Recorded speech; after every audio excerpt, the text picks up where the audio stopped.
let's do it is a very powerful phrase. I'll tell you how risky life is. You're not going to get out alive. Money, no problem. Economics, no problem. Future, no problem. Some people are always pulled back by the past. Without dreams and visions, people perish. Shortly put, I'll do it or die. It would be nice if someone just gave you this, gave you this, gave you this. If you saw my library, you would be impressed. One day I'd had it up to here, I blew it to smithereens. The poor pessimist leads an ugly life.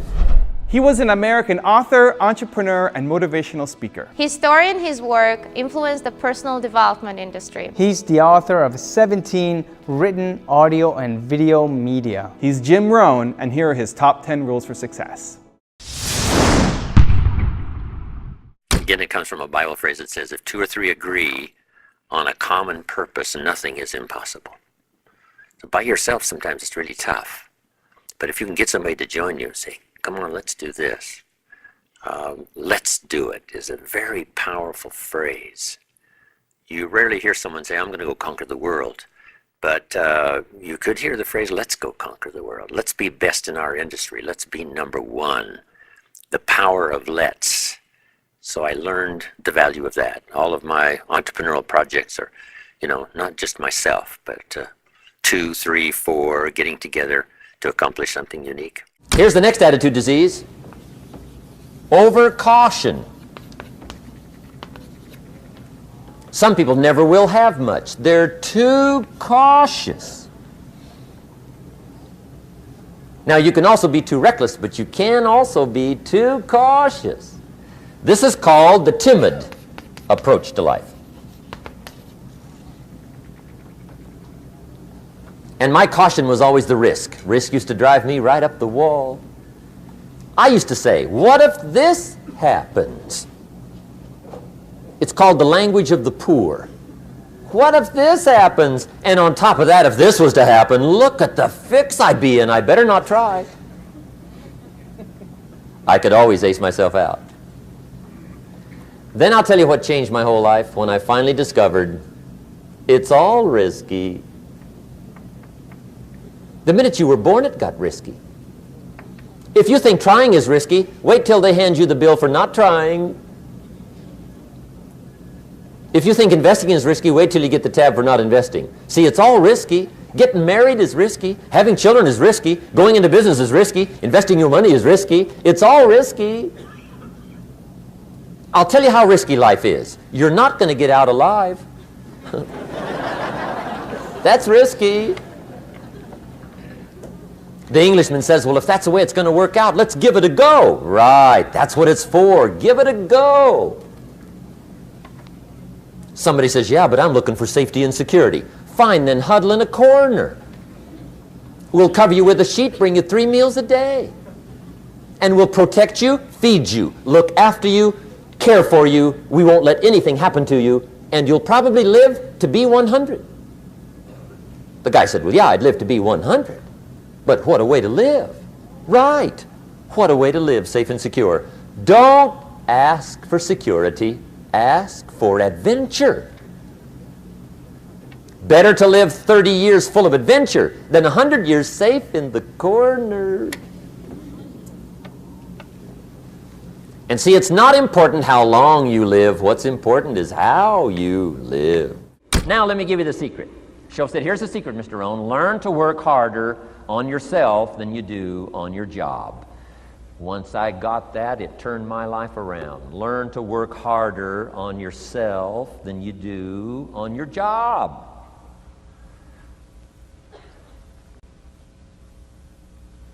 He said, if you work hard on your job, you'll make a living. If you work hard on yourself, you can make a fortune.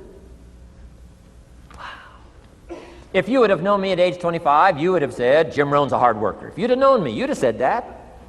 I'm the guy, I don't mind coming a little bit early, staying a little bit late, I don't mind that. You'd have said, well, Jim Rohn's a hard worker. You say, well, how come he's got pennies in his pocket and nothing in the bank and behind on his promises? Well, I was a hard worker, but I was working hard on my job, not on myself.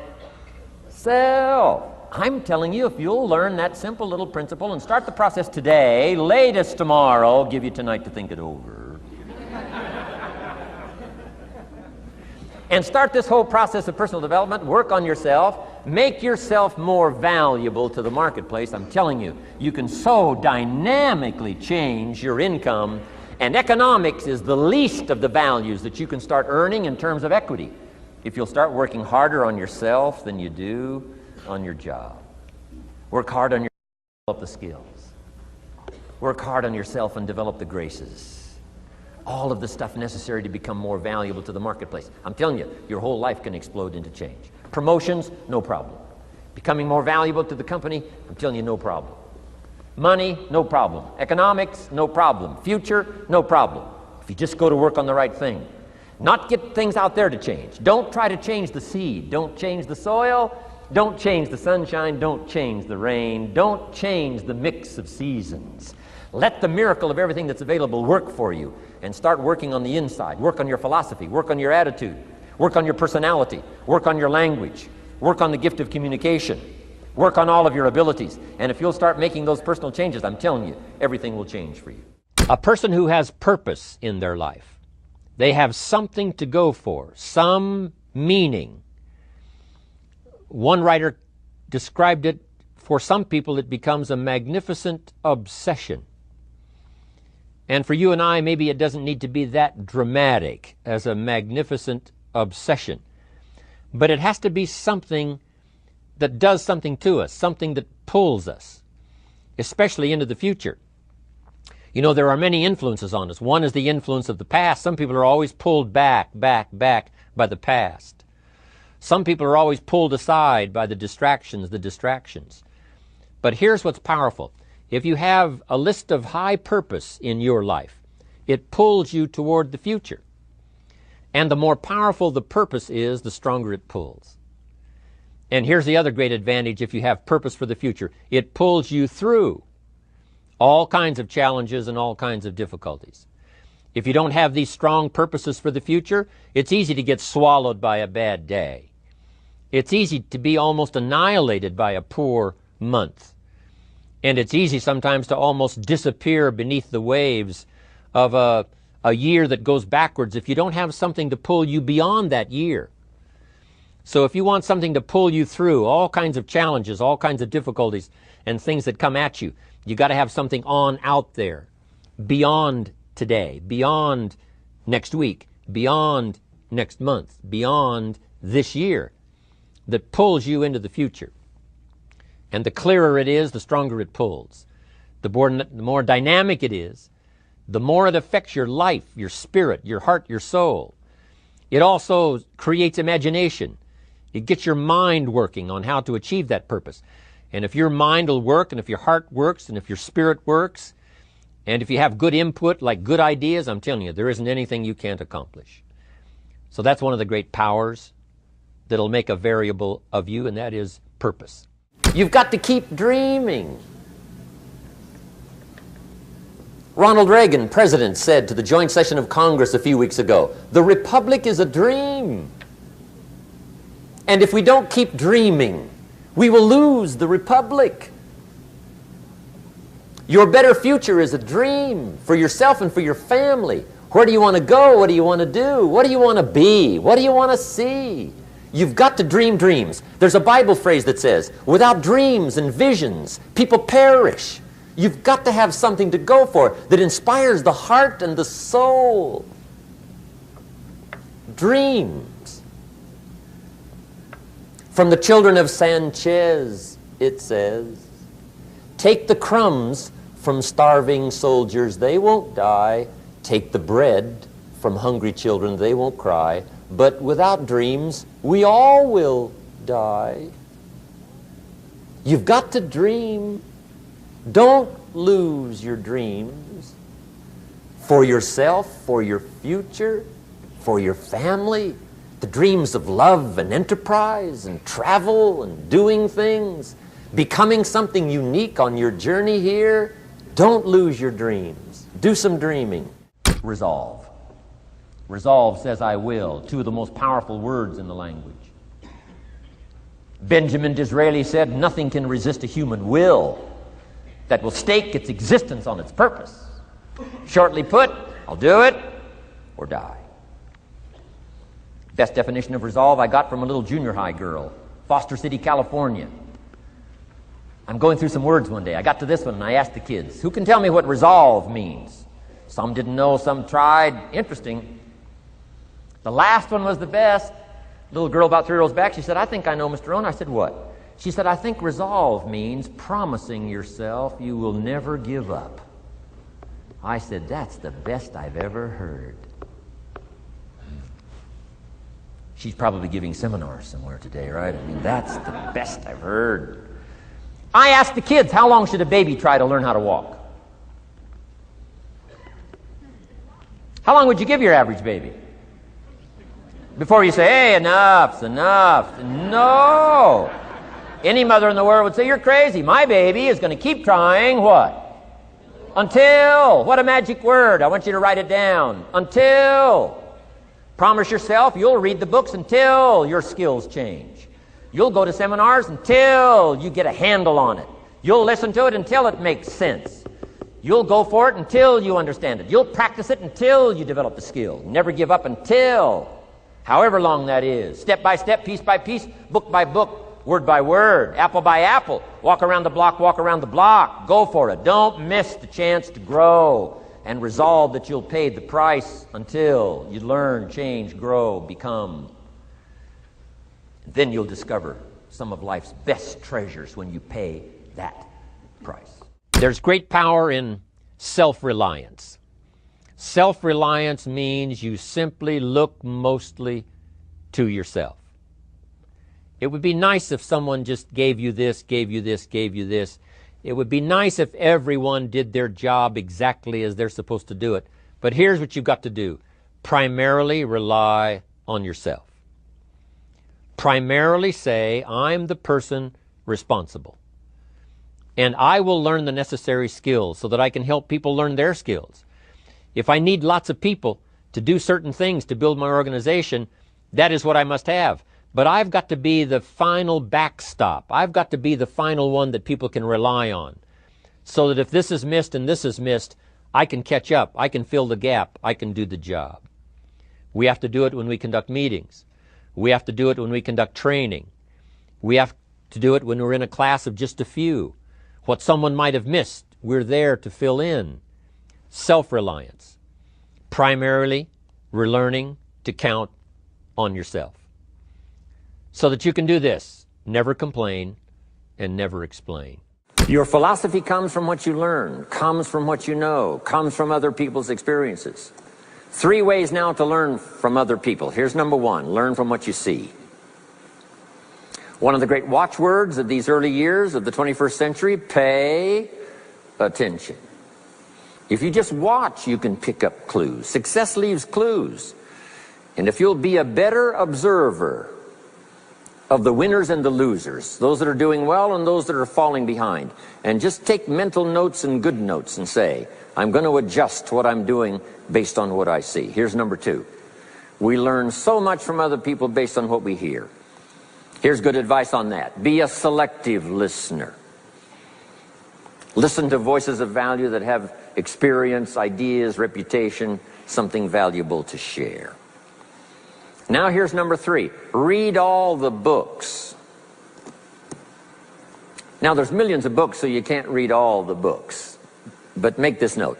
Read all the books you need to read to make you as wealthy as you want to be, as healthy as you want to be, as prosperous, as productive, as unique a human being as you want to be. Read all of those books. Don't leave those books go unread. My mentor got me started on my library when I was 25. I got one of the best. If you saw my library, you would be impressed. I haven't read everything in it, but I feel smarter just walking in it, right? My library.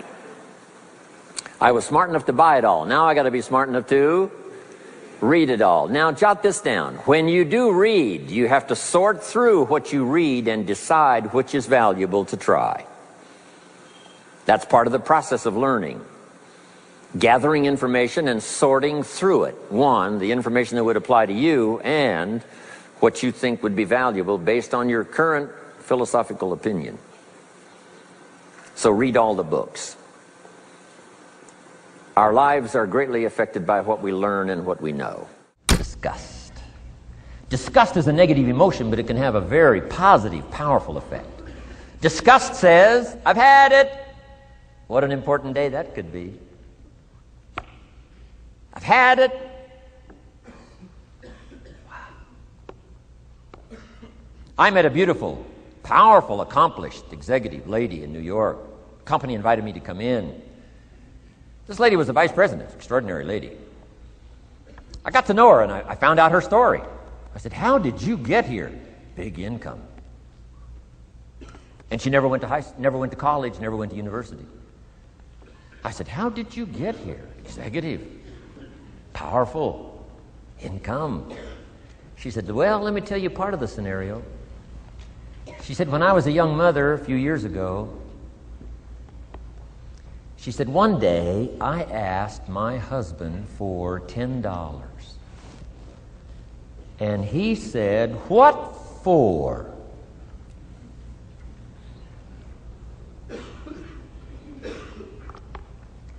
She said, before that day was over, I decided I would never, ever ask again. She said, I started studying opportunity, found it, took the classes, put myself through the schools, did the scenario.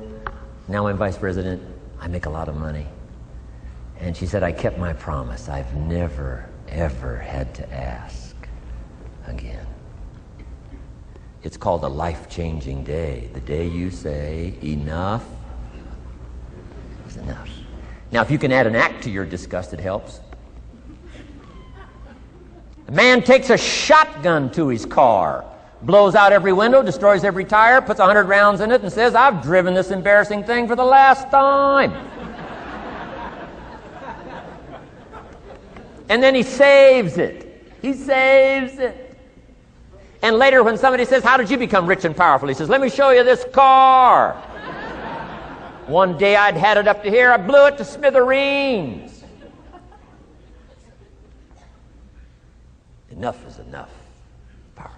Pessimism, the deadly disease of always looking on the bad side, the problem side, the difficult side, checking all the reasons why it can't be done. The poor pessimist leads an ugly life. He doesn't try to figure out what's right. He tries to figure out what's wrong. He doesn't look for virtue. He looks for faults. And when he finds them, he's delighted. How ugly.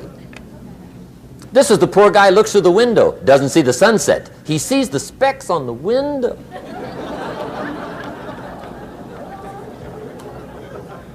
And this is the poor guy, right, who rushes up, takes such leave of his senses. This guy rushes up and he says, I've got 5 good reasons why it won't work. He's so dumb he doesn't know all he needs 1. He's got 5.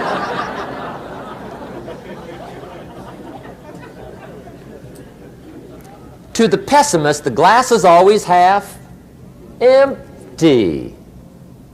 To the optimist, the glass is half full. Why would the same measure affect people 2 different ways? Answer, it all depends on how you look at it. Our lives are mostly affected by the way we think things are, not the way they are. The way we think they are affects us most. There's a subject we don't have time to get into tonight called better thinking habits. One of the major things Shove taught me when I met him, he said, poor thinking habits keeps most people poor. Not poor working habits. Most people work hard, but they don't think hard. And Shove taught me that the mind is like a factory, a mental factory. And whatever you think about all day long pours ingredients into this mental factory. And that's what builds the economic, social, financial fabric of your life. He quoted me a Bible phrase that says, as you think, so you become. How awesome. When he talked about poor thinking habits, he had me. I used to start the day reading the morning newspaper. I mean, you can believe that or not.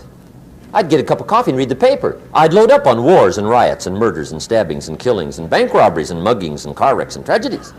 I'd even read the back pages. I seem to like that stuff for some weird reason. I'd load up on all that, and then I'd start the day. You can imagine the kind of days I used to have. You walk around on your financial knees. They call you economic peewee.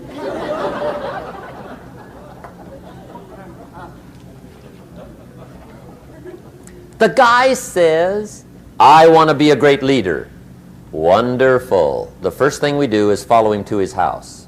When we get there, we walk in and check his library, number one. Somebody says, well, why check his library?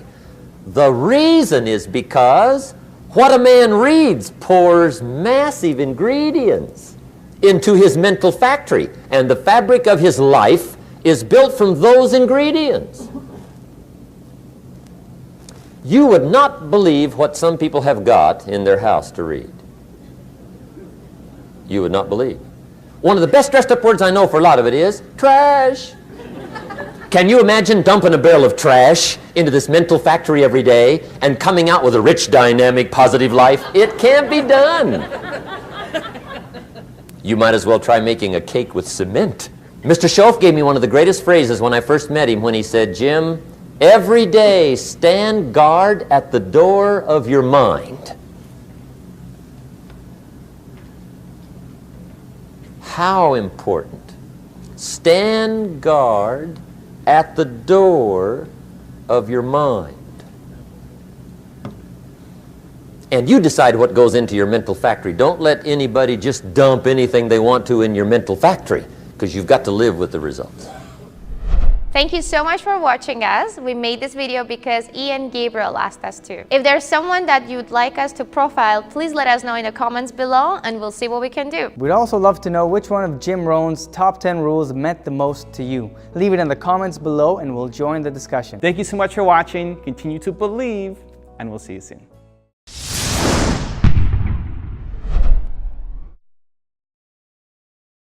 And one of the most important aspects of that for me was learning how to set goals. Right. My mentor one day said to me, Mr. Rohn, let me see your current list of goals and let's go over them and talk about them. He said, I've got some experience. I'm sure I can help you. And I said, I don't have a list. He said, really? He said, I can tell you right now, if you don't have a list of your goals, I can guess your bank balance within a few $100s. Wow. Which he did. Wow. And that got me thinking. I said, do you mean my bank balance would change if I had a list of goals? He said, drastically. That was the day I learned how to set goals. Okay. Decide what you want.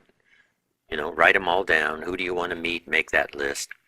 The books you want to read, make that list. The places you want to go, make that list. The experiences you want to have, make that list. Education for your family, make that list. So I started making all these lists.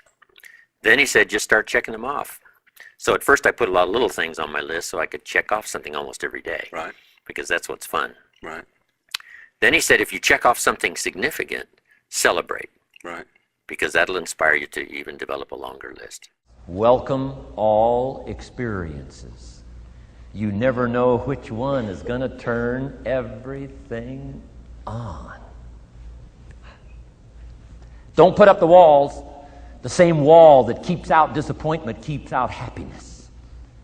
Take down the walls. Go for the experience. Let it teach you. Learn to measure progress. Once you've set up a project now, you want to turn nothing into something. Now you must measure your progress. How are you doing? Here's how we teach it to our children. Life expects us to make measurable progress in reasonable time. Measurable progress in reasonable time. That is the game of life.